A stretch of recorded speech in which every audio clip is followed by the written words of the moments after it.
भारत और पाकिस्तान के बीच जारी विवाद के बीच अब जो है सीधी लड़ाई शुरू हो गई है। यानी कि अब जेट्स जो है आपस में लड़ाई कर रहे हैं। बताया जा रहा है कि भारतीय सीमा में घुसने के दौरान कई पाकिस्तानी फाइटर जेट्स को भारतीय फाइटर जेट्स ने जवाब दिया है और उन्हें मार गिराया है।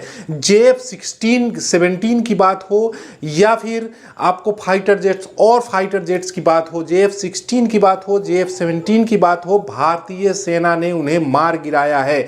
जम्मू कश्मीर में पाकिस्तानी सेना ने ड्रोन भेजे थे, जिन्हें कई ड्रोन्स को मार गिराया गया था। पठानकोट में ड्रोन भेजे गए थे, पठानकोट में ड्रोन को मार गिराया गया था। 15 सैन्य ठिकानों को पाकिस्तान ने टारगेट किया था, लेकिन सारे ड्रोन्स को मार गिराया गया था। वहीं बताया जा रहा है कि अब जो है कई फाइटर जेट्स को भारतीय सेना ने मार गिराया है। वहीं अमित शाह भी लगातार एक्टिव हैं, PM मोदी भी वॉर रूम से सभी पर नज़र बनाए हुए हैं। वहीं अमित शाह ने अर्धसैनिक बलों के और CISF के DG से बात की है और उन्हें सारी तैयारियां करने के लिए कही है। बॉर्डर पर सिक्योरिटी बढ़ा दी गई है, लगातार बॉर्डर्स पर फायरिंग की जा रही है। POK में पाकिस्तान की तरफ से फायरिंग की जा रही है, उसका जवाब भारतीय सेना दे रही है।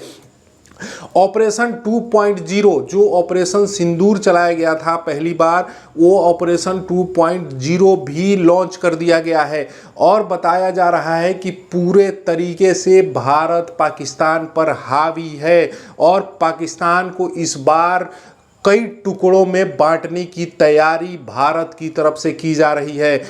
भारत ने शुरुआत में शांति से सिंधु जल समझौता रद्द किया, उच्चायोग बंद किया, शांति से सब कुछ चल रहा था। भारत ने आतंकी संगठनों पर निशाना साधा, 9 आतंकी ठिकानों को नेस्तनाबूद किया, लेकिन पाकिस्तान की तरफ से जवाबी कार्रवाई की गई। इसके बाद अब भारत को खुली छूट दी गई है, भारतीय सेना को खुली छूट दी गई है कि जहां मिले, जैसे मिले वैसे हमला किया जाए। लेकिन भारतीय सेना अभी भी रिहायशी इलाकों पर हमले नहीं कर रही है, लेकिन पाकिस्तानी सेना इसे नहीं मान रही है। जम्मू कश्मीर में उसने हमला किया, पठानकोट में उसने हमला करने की कोशिश की, लेकिन भारतीय सेना लगातार मुंहतोड़ जवाब दे रही है।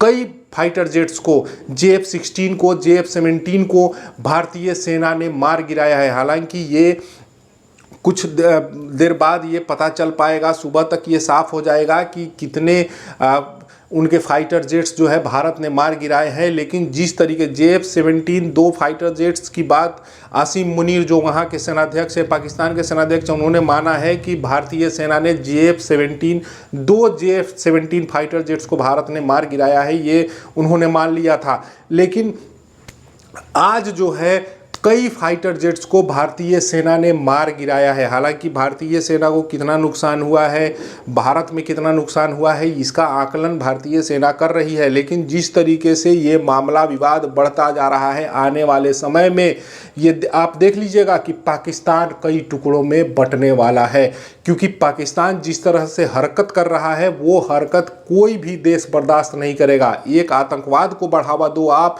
और आतंकवाद पर अगर कार्रवाई होती है तो आप बिलबिला जाओ, आप गुस्सा जाओ और जवाबी कार्रवाई करो, ये कहीं से औचित्य नहीं लगता है।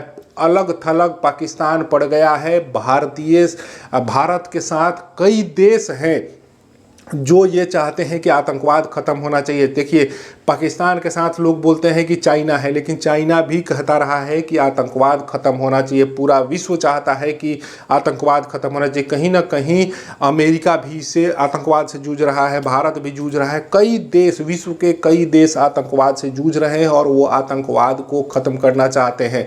लेकिन पाकिस्तान इसे पालता रहा है। अमेरिका भी जानता है, चीन भी जानता है और भारत तो जानता ही है और झेल भी रहा है। लेकिन इस बार जो ये मामला उठा है, जो इस बार लड़ाई हो रही है, ये कुछ निर्णायक जाएगी। क्योंकि देखिए, पुलवामा में हमला हुआ, भारतीय सेना ने बालाकोट में एयर स्ट्राइक करके छोड़ दिया, लेकिन इस बार आर पार की लड़ाई होनी तय है। भारतीय प्रधानमंत्री मोदी भी लगातार कहते रहे हैं कि इस बार आतंक का नाश करके रहेंगे। अब देखिए जिस तरीके से मामला आगे बढ़ रहा है, दोनों तरफ से नुकसान होने की संभावनाएं दोनों तरफ से हैं। पाकिस्तान को इसमें बहुत ज़्यादा नुकसान होने वाला है। पाकिस्तान भी जानता है, क्योंकि उसके पास ना पैसे हैं ना कुछ है। अभी भी भारत में कई विदेश मंत्री जो हैं, कई देशों के, 2 देशों के विदेश मंत्री विदेश मंत्रालय में देखे गए, वर्ल्ड बैंक के चीफ जो है वो भारत में देखे गए। यानी कि कहीं ना कहीं पाकिस्तान को चारों तरफ से घेरने की तैयारी भारत की तरफ से हो रही है, और इससे पाकिस्तान बच नहीं पाएगा। पाकिस्तान इस बार कई टुकड़ों में बंटने वाला है, ये आप जान लीजिए। पाकिस्तान जो है कई टुकड़ों में बटेगा तभी सुधरेगा, और वहाँ से आतंक का समूल नाश बहुत ज़रूरी है, क्योंकि भारत इससे सबसे ज़्यादा प्रभावित जो है वो भारत ही रहा है।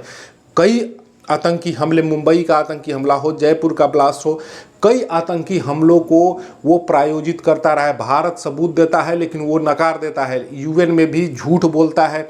आज जो है मिस्री ने भी बोला कि पाकिस्तान की शुरुआत से ही आदत रही है झूठ बोलने की, लेकिन इस बार आर पार की लड़ाई होने वाली है, और पाकिस्तान इस बार ऐसा सबक लेगा कि वो जिंदगी भर फन नहीं उठा पाएगा भारत के सामने। अभी तक आपने हमारे चैनल को सब्सक्राइब नहीं किया तो कर लीजिए। धन्यवाद।